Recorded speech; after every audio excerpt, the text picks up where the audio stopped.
goblins and bulldozers.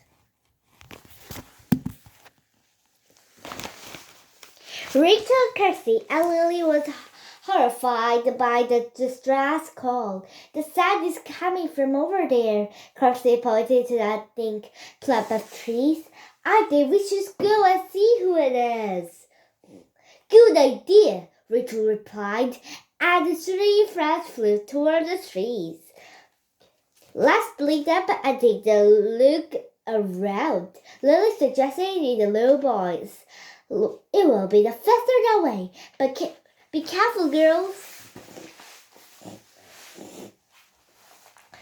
Kirsty fluttered up higher to search the canopy while Rachel and Lily began to looking among the trees up below. Suddenly, Lily cried out, Girls, over here! Kirsty and Rachel jumped over to her. Lily pulled them behind the large leaves so they can feel out the side. She then pointed to the next tree. A bee silent, and the blue parrot sat on a branch squawking loudly. I wonder what he is saying, Rachel whispered. Let's go and ask him. Lily replied. Kirsty, Lily, and Rachel flew toward the parrot. The bird looked surprised, and when they landed on the branch next to him, he screeched again. The little man will help us understood what he's saying, said Lily. She snapped her fingers, and a few glittering sprinkles drifted from the parrot.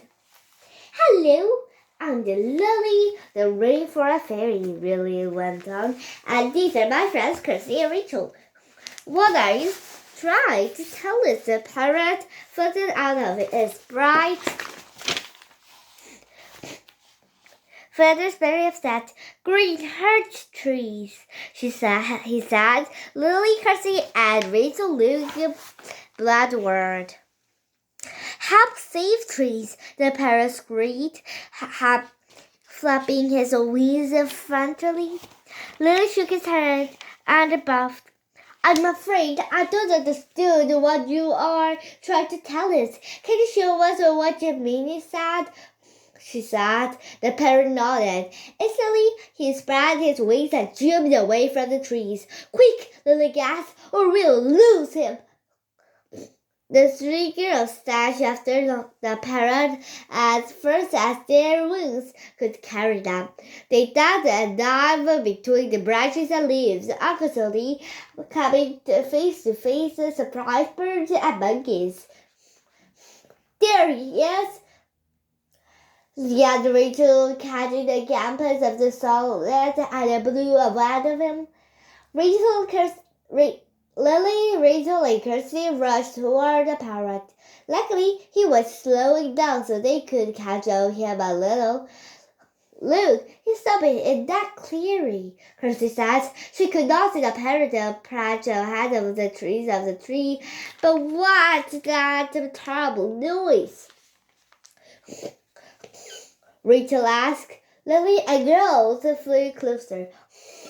To their amazement, they saw the five big bulldozers running out of the clearing. The bulldozers are knocking into one another and banging into trees. As Kirsty, Rachel, and Lily watched, one of the smaller trees was hit particularly hard by the bulldozers that toppled over. There were shrieks and cries and fears of the panics, startled birds flew out of the branches, and monkeys swung safely in near trees. This is terrible, Kirsty exclaimed. We have to stop them. Rachel looked glanced at the bulldozer drivers, and who was wearing that hard hat. She looked more closely and pointed sparkling green ears and nose peeking out of the hats. The drivers are goblins, Rachel gasped, and then Kirsty noticed something else. One of the goblins are holding a stick, and every time another bulldozer got too close, the goblin leaned to his cab and put another driver with it. As he did so, the stick simmered, fanged, and clapped fairy dust. That goblin has a lily's wand. Kirsty exclaimed.